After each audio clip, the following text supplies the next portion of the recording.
G'day guys and gal, my three favourite things are consensual intercourse, money, and Warhammer 40k lore, especially lore regarding the naivety of the Tau. The Tau are like the new Warhammer 40k fans who saw something cool and now want to learn more about the lore, but then are horrified by how deep, grimdark, and depressing 40k truly is. But by that point they're too far in, so they need to adapt. We were all Tau at some point or another before we became Black Templars, so it's also nostalgic in a way to check out Tau lore. More interestingly, how the Tau view other factions and races within Warhammer 40k. Before we get started, it's actually my birthday as of right now. Like, this video has gone live at 12 AM AEST, the exact start of my birthday in Australia. I'm now 26 and I can't believe it. I started this channel almost 8 years ago now, god damn. So let's celebrate. Subscribing is a great little gift you can give me that is free, easy, and helps out. However, I have something for you too. I'm officially launching, as of today, the 600k subscriber merch drop. Hell yeah. We're keeping this drop a bit leaner than usual, featuring 2 t-shirts,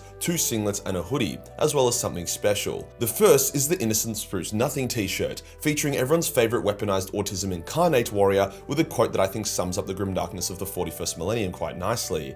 For me, a big part of the t-shirts is the material and the cut, so I chose a t-shirt that would make you look jacked if you did actually lift, and if you didn't, then you also didn't end up looking skinny. And it's really stuffed. Then we have the Weakness of Flesh t-shirt, an iconic quote for all you meatbag haters out there. For more details about the t-shirts themselves, they're 200 GSM, thick, good quality, and professionally made, so the print doesn't just wash off like you get with a lot of other merch. Now onto the singlets. First is the No Fear, featuring the classic upside down toilet with an iconic quote that sums up the Emperor's Angels quite nicely, a must-have for any Ultra fan. And finally, my favorite design, For the Emperor, featuring a golden boy in all his glory. I actually like this design so much, it's the one we use for the hoodie. I know it's starting to cool down for you guys and gal in the Northern Hemisphere because it's getting hotter for us down here, so now's a great time to pick a hoodie up. Finally, as the special novelty item for this drop, I got a bunch of neon signs made with the iconic G'day fuckheads quote. I never abandoned that quote, but it was tanking my career, so this is how it lives on. The neon light is fantastic for giving you a bit of warm, subtle light in your dark gamer dungeons. It's actually pretty bad for your eyes to be staring at a screen in a pitch black room, so you could say this is a medicinal neon light. Also adds a cool vibe. Although that is it for the 600k drop, we still have a few of the older merch pieces, the legacy items available, either through returns, leftovers, or us just literally finding boxes that weren't opened. Legacy items are 20% off. On top of all of that, if you spend $100 or more USD, you will get a signed custom artwork of Ra the Golden Sun, either in like a comically stylized style or a realistic style similar to how I do my thumbnail art. All of those will be signed, and if you spend $200, you'll get one of each. This is live right now. We have stocked up, but sometimes these bad boys sell out fast. Link is below. Today we'll go over what the Tau think about the other races and factions, as well as how their opinions may have evolved over time as they became less naive. Now let's get into it.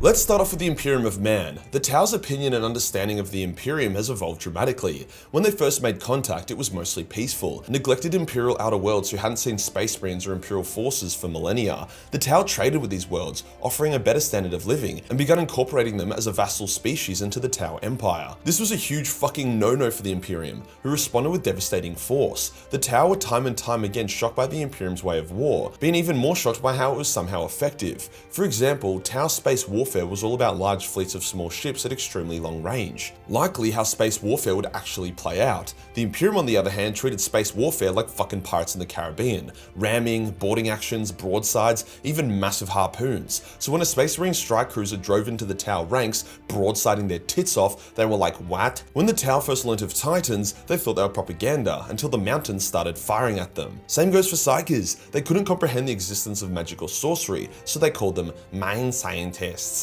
When the Tau killed the chapter master of the Raven Guard, they thought they had slain the king of all space marines. The first war between the two races was bloody, but the Tau were quick to adapt and began slowly realizing, to their horror, that their empire was a speck, and the Imperium of Man was fucking gigantic. However, they still haven't quite accepted it, because the Imperium makes no logical sense. It should be significantly more prosperous for an empire with 1 million worlds. There are many examples of cute Tau moments as they think they have achieved something, only for it to be the smallest toe dip in an unfathomably large ocean. But despite their warring, the Tau don't hate the humans or the Imperium, at least most of them don't. There are billions of humans living peacefully within the Tau Empire and even fighting alongside the Tau. They blame the Imperium's governors more than the Imperium's people for the problems. Some Tau ethereals actually secretly work with the Inquisition, whilst other Imperial characters, like Caiaphas Cain, are seen as heroes within the Tau Empire and are exactly the kind of humans the Tau want to work with. The Tau and Imperium have worked together on numerous occasions to take out Tyranids or Orcs, and have both realized that they are assets to each other and that all-out war all the time is just an expensive waste. However, that doesn't stop them from regularly engaging in skirmishes over territory, or just because it's Warhammer 40k and everyone needs to be fighting at all times.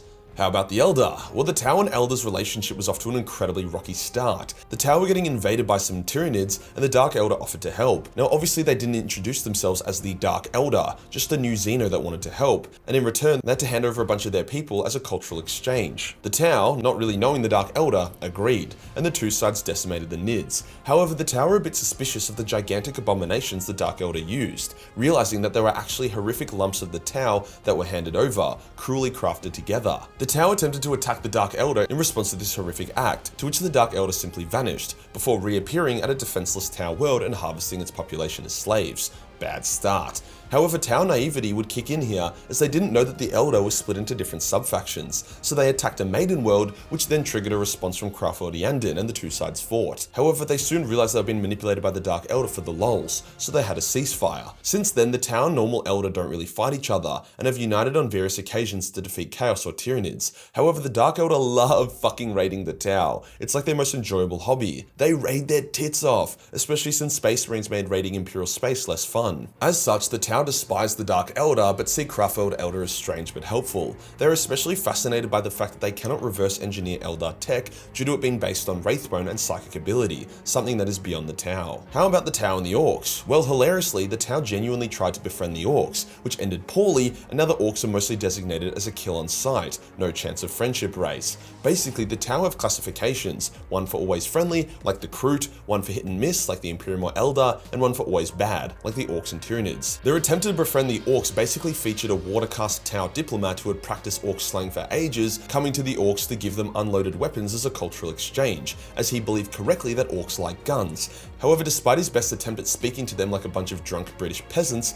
the Tau made a critical error. Orcs respect strength and shows of force. By the Tau giving them unloaded guns and coming to them peacefully, they looked weak as shit, so the Orcs bludgeoned them to death with said unloaded guns. The Orc society of war and strength is completely incompatible with the Tau society of peace and diplomacy. The Tau go to war because they have to, not because they want to. In saying that, some Tau, like Commander Farsight, understand the Orcs pretty well and have reflected that if the Tau had come armed with battle suits and a show of force, then the parley with the Orcs may have been possible. There are actually instances of the Tau hiring Orc mercenaries, like the Orc Blood Axes, who are also known to act as mercenaries for other factions, including the Imperium. So they aren't as in the red as the Tyranids are. In saying that though, out of all the factions, the Tau have definitely fought the Orcs the most. How about the Necrons? Well, the Tau's first encounter with the Necrons was an interestingly depressing one. A Tau world was getting attacked by Nids and shit was fucked. Blue people were getting eaten and shit everywhere. Not good. Then a Necron fleet came out of nowhere and attacked the Nids, driving them off. The Tau was so grateful that they set up a celebration to welcome this benevolent Xeno race to their world. The Necrons simply shrugged and harvested the Tau planet, leaving it devoid of life. So yeah, out of the frying pan into the fire with that one. The issue with the Necrons is that each dynasty has a different policy on how to deal with the other races. Some just want to protect their domains, others will genocide everyone's tits off, others will offer mercy if the enemy surrenders, others can be cooperated with, and so on. But the Tau don't really know this and see the Necrons as a completely united force. In return, the Necrons see the Tau as completely disinteresting, since they are literally following the same path but a millennia behind the Necrons. As such, they pay them little heed, fighting them when necessary, but beyond that there is very little interaction.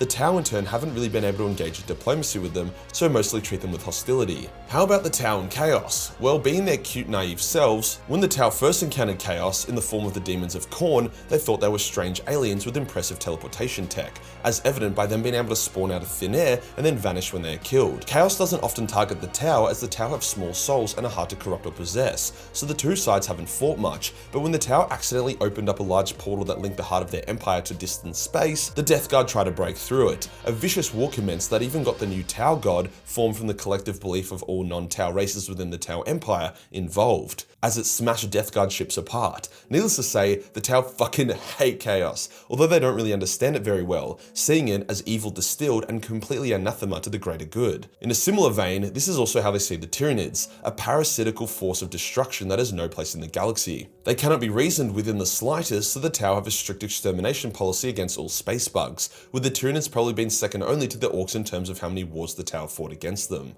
And finally, the Leagues of Votann. In good news, there is actually some lore here. The Leagues used to be called the Demiurge and were one of the Xeno races that the Tau Empire counted as friends. The Leagues, in the guise of the Demiurge, gave the Tau ion technology. The Tau see the Demiurge and by extension the Leagues as allies, however not quite a part of their empire, and as far as I can tell they've never fought each other. However, with the Leagues now in the setting, as well as them having an obsession with mining shit they probably shouldn't, I can imagine a conflict will emerge at some point. I'm grateful GW hasn't just made the Tau a bunch of cynical bastards that have embraced the grim darkness of 40k. It's so refreshing having a normal, common sense sci-fi faction dumped into the horror of Warhammer and seeing how they react. Sure, they aren't the naive little fishmen they once were, but they are still only scratching the surface of the reality of Warhammer 40k, and I'm all here for it. If you enjoyed the video and you want to support the channel, then pick up some Majorkill merch. It's my birthday, so as a gift to both of us, grab something for yourself or a loved one. It's a win-win. Hit the subscribe button and hit the real subscribe button for more naive content. Join the Discord for more memes and I'll see you in the next one. Peace.